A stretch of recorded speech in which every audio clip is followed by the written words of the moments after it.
አንዳንድ ጥያቄዎች ለምን ብላችሁ ስትጠይቁ መልሱን የማታገኙባቸው ብዙ ነገሮች አሉ። ምክንያቱም እናንተ ባልነበራችሁበት ጊዜ፣ እናንተ ባልተሳተፋችሁበት ጊዜ፣ እናንተ በማታውቁበት ሁኔታ የተደረጉ አንዳንድ አሰራሮች ስላሉ።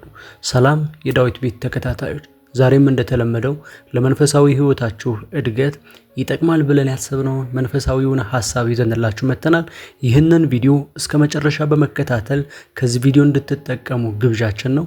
ለዚህ ቻናል አዲስ ከሆናችሁ ግን ይህንን ቻናል ሰብስክራይብ እያደረጋችሁ ቤተሰብ እንድትሆኑ በፍቅር ጋብዛችኋለሁ። ዛሬ ይዤላችሁ የመጣሁትን ሐሳብ ትዳር ለምን እንደማይሳካ፣ ትዳር ለምን እንደማይሆንላቸው። አንዳንድ ሰዎች ትዳር ማድረግ ይፈልጋሉ፣ ሪሌሽን መመስረት ይፈልጋሉ። ነገር ግን በፍጹም በሌላ መንገድ ስኬታማ ናቸው፣ በሌላ መንገድ ውጤታማ ናቸው። ነገር ግን ትዳር ላይ ሲሆን፣ ሪሌሽን ላይ ሲሆን ሴቶችም ሆነ ወንዶች የተለያየ እጅግ ከባድ ፈተና ይገጥማቸዋል። ለምን ሲባል ምንም ምክንያት የላቸውም። በህይወታቸው ለትዳርም ሆነ ለፍቅር ህይወት እጅግ የሚመቹ መልካም ሰዎች ናቸው። ነገር ግን ሰው እንደቀረባቸው ሰው ቶሎ ይተዋቸዋል። ለምን ለሚለው ጥያቄ መልስ የላቸውም። ምክንያቱም ምንም ጥፋት የለባቸውም። ፍቅር ሲሰጡ እጅግ በጣም ጎበዞች ናቸው፣ የተካኑ ናቸው። ሪሌሽን ውስጥ በጣም አክቲቭ የሚባሉ የፍቅር ሰዎች ናቸው። ነገር ግን ምንም በማያውቁበት ሁኔታ ትዳራቸው አይሰምርም ወይም ደግሞ የፍቅር ህይወታቸው አይሳካም። ይህ የሚሆነው እንድታቁ የምፈልገውና በጣም በጥንቃቄ በማስተዋል እንድትሰሙኝ የምፈልገው አንድ ነገር አለ። ይህ በቤታችሁ ውስጥ የዛር መንፈስ ካለ ወይም ደግሞ በአያታችሁ በቅድመ አያታችሁ ውስጥ እየተወራረሰ የመጣ ይህ የዛር መንፈስ ካለ በእውነት እላችኋለሁ የዚህ የትዳር ጉዳያችሁ፣ የሪሌሽን ህይወታችሁ፣ የፍቅር ህይወታችሁ እጅግ በጣም የከባድ ያድርገዋል። የምናገረው ለክርስቲያኖችና ለሚያምኑም ጭምር ነው። ምክንያቱም እናምናለን የሚሉ ክርስቲያን ነን የሚሉ በነፃነት እንድንኖር ክርስቶስ ነፃ ወጣን የሚሉ የጌታ መንፈስ ባለበት በዚያ አርነት አለ የሚሉ ነገር ግን ክፉ መንፈስ አጥቅቷቸው ክፉ መንፈስ እየጮኸ ከላያቸው ላይ ሲወጣ በዓይናችን ማየት በተደጋጋሚ የተለመደ ሆኗል። በእያንዳንዱ የፈውስ ቦታዎች ሂደው ለመፈወስ ሲሞክሩ በዓይናችን ማየት እየተለመደ መጥቷል። ስለዚህ ከዚህ ጋር በተያያዘ አንድ እንድታቁት የምፈልግ የጠለቀ ሚስጥር ያለው በመጽሐፍ ቅዱስ እንድም በሌላ ይህ አሰራር ተዘርግቶ እናየዋለን። እግዚአብሔርም ይህንን ሲስተም ይዘረጋል። በጣም በማስተዋል እንድትሰሙኝ ይፈልጋሉ። እግዚአብሔርም ይህንን ነገር ይዘረጋዋል። ዲያብሎስም ይህን ለገዛ ጥቅሙ ሲል ይዘረጋዋል።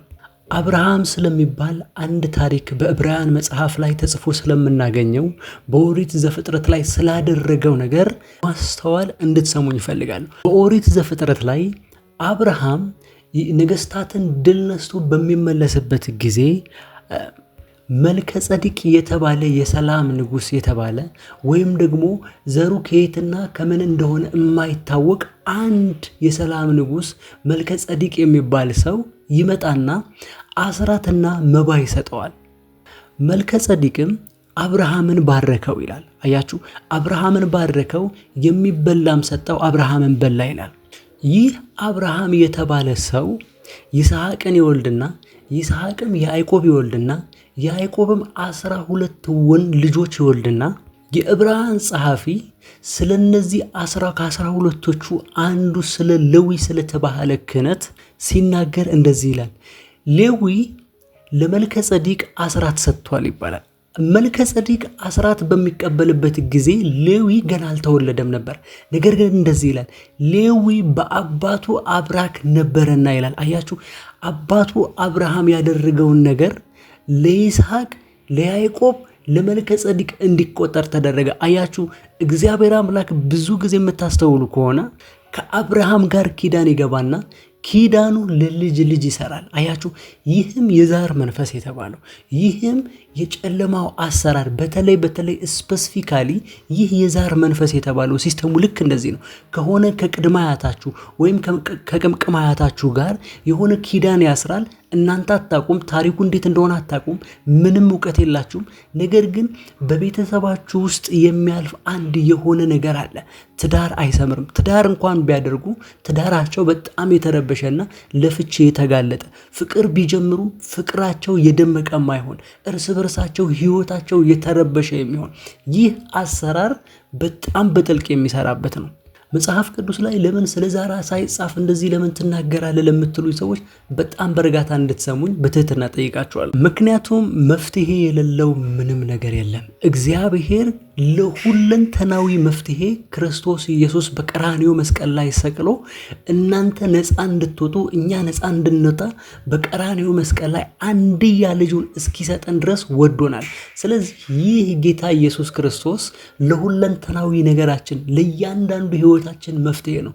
በረከት እንዲኖረን፣ ሰላም እንዲኖረን፣ ታላቅ እንድንሆን፣ የከበረ ህይወት እንድንኖር፣ ሰማያዊ ርስት እንዲኖረን፣ ከእግዚአብሔር ጋር እንድንታረቅ፣ ሰላም እንዲበዛልን፣ የተወደድን እንድንሆን፣ በምድር ውስጥ ስኬታማ እንድንሆን የጌታችን የኢየሱስ ክርስቶስ መስቀል በጣም በቂ ነው። ስለዚህ ምልክቶቹ ምን ካሉ ነው እኔ እንደዛ አይነት ሰለባ ውስጥ ነኝ ልል የምችለው የምትሉ ከሆነ አንደኛ እንደዚህ አይነት ህይወት ውስጥ ያሉ ሰዎች በጣም አይናፋር ናቸው የሚመስሉት፣ ወይም ደግሞ ይሄ የአይነ ጥላ ነገሮች አሉ አይደል? አይናቸው በሙሉ ማየት አይችልም።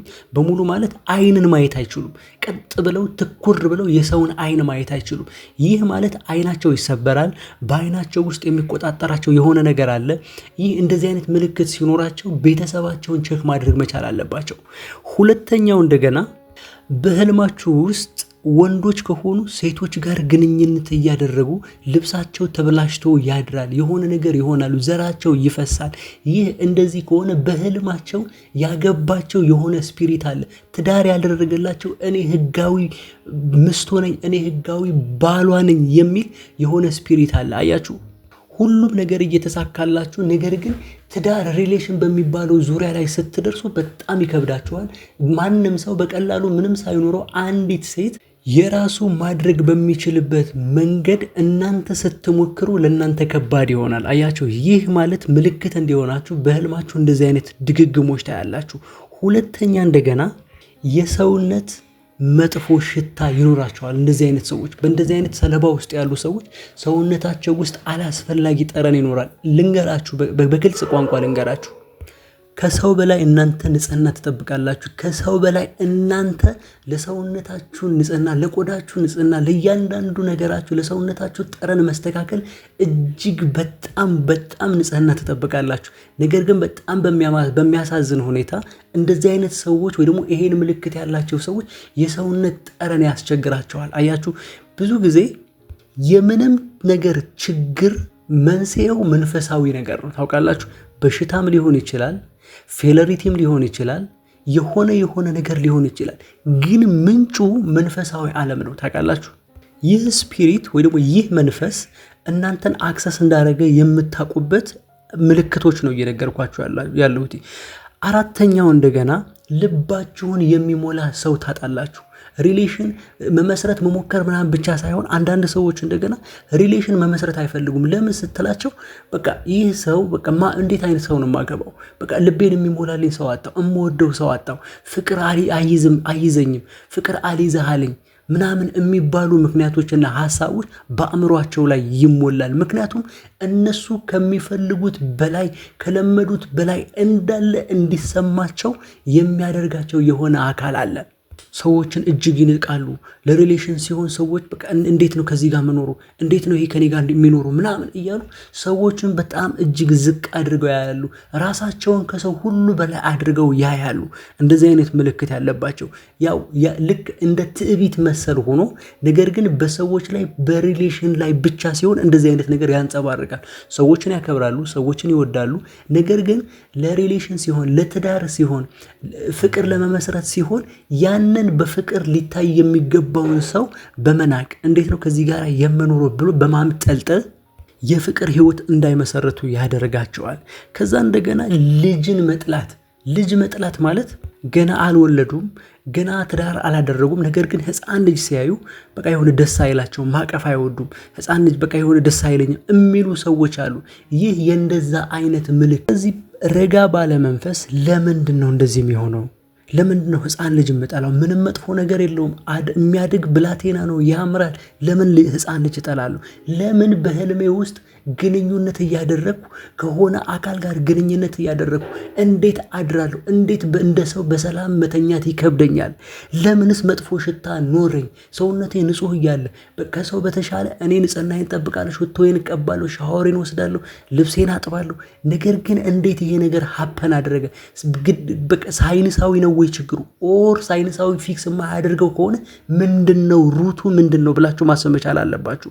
የመጨረሻው ደግሞ ራስን ማግለል። ለእያንዳንዱ የፍቅርና የትዳር ህይወት እንደዚህ አይነት ጫና ያለባቸው ሰዎች፣ የዛር መንፈስ ተጽዕኖ ያለባቸው ሰዎች ራሳቸውን ያገላሉ፣ ብቸኝነት ይሆኑ ይወዳሉ። ከሰዎች ጋር ያላቸው ኮሚኒኬሽን እጅግ የተገደበና እጅግ በጣም ሰውን የሚሰለቹ አይነት ሰዎች ናቸው። እነዚህ ምልክቶች ካያችሁ በጣም በጥንቃቄ ማስተዋል ይጠበቅባቸዋል። ያው መፍትሄው አንድና አንድ ነው። በጌታችንና በመድኃኒታችን በኢየሱስ ክርስቶስ ይህንን ኪዳን፣ ይህንን መሰዊያ፣ ይህንን መስዋዕት ማፍረስ መቻል አለባችሁ።